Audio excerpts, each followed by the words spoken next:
নমস্কাৰ, মোৰ মৰমৰ বন্ধু-বান্ধৱীসকল। আজি আমি এটা কবিতা শুনিম।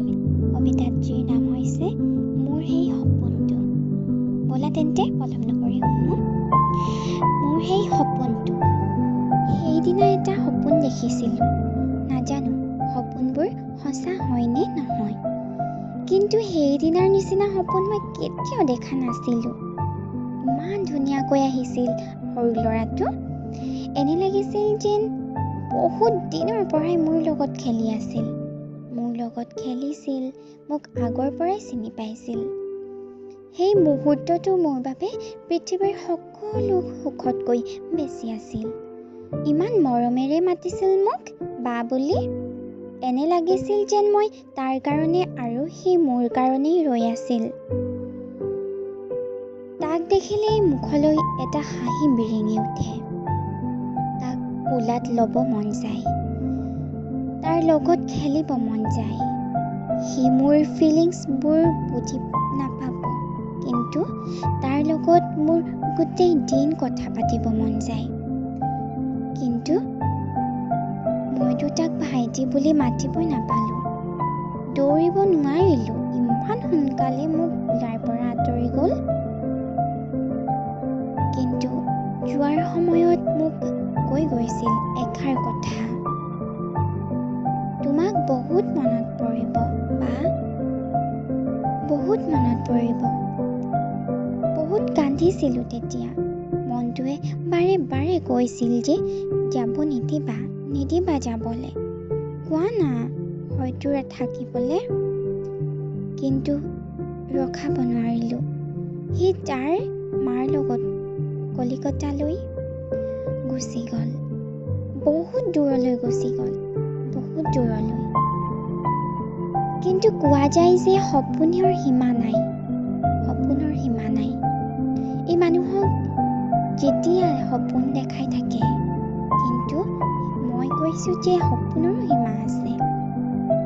সপোনৰ সীমা নথকাটোৱেই মই এনেকুৱা সপোন কেতিয়াও দেখা নাই। কিছুমানে কয় যে সপোনবোৰে মিছা হয়, কিন্তু মোৰ এনেকুৱা কিয় লাগিছে যে সপোনবোৰে কিবা এটা ঘটনাৰ সংকেত দিয়ে, সপোনে কিবা এটা কাম কৰাৰ আভাস দিয়ে।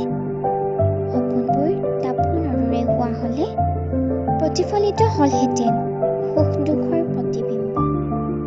আৰু সপোন আছে বাবেইতো জীয়াই আছোঁ, আশা আছে বাবেইতো সপোন দেখোঁ, সপোন আছে বাবেইতো লক্ষ্যপথত আগবাঢ়িব লৈছোঁ, আশা আছে বাবেইতো বাধা বিঘিনিবোৰে আঁতৰাব চেষ্টা কৰিছোঁ। কিছুমান সপোন দিঠক নহয়, সেই বুলি জানিও ইয়াক অনুভৱ কৰি ভাল লাগে। সঁচাই ভাল লাগে অনুভৱী হৃদয়ৰ মৌ সনাহী সপোনবোৰক, যাৰ ঠিকনা মোৰ হৃদয়ৰ মোহনাত।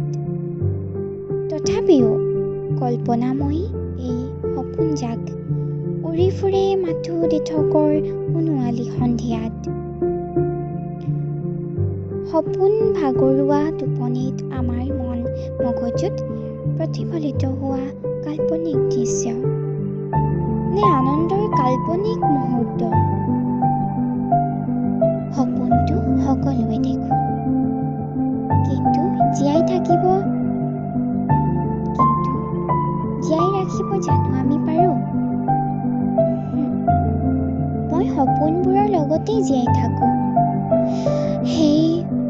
মই অপদাৰ্থ। বহু লোকে সপোনক আধা বাটতে এৰি নিজকে লাভৱান হিচাপে গণ্য কৰে, আৰু মই ভাস্কৰ্যৰ দৰে স্থিৰ হৈ সপোনবোৰৰ লগতে ৰৈ থাকিবলৈ চেষ্টা কৰোঁ। সপোন দেখিবলৈ কাৰো সহায় নালাগে, কিন্তু সেই সপোনবোৰ বাস্তৱলৈ ৰূপান্তৰিত কৰিবলৈ কাৰোবাৰ সহায় তথা অনুপ্ৰেৰণাৰ নিশ্চয় লাগিব। কাৰোবাৰ সহায় তথা অনুপ্ৰেৰণা নিশ্চয় লাগিব। সপোনবোৰ সঁচাই বৰ সুন্দৰ, কিন্তু বাস্তৱবোৰহে জানো কিয় ইমান ভয়ানক। পয়েমটো লিখিছিল পাৰ্ভিন বেগমে। গতিকেলৈ নমস্কাৰ, বেলেগ এটা ভিডিঅ'ত লগ পাম, বাই বাই।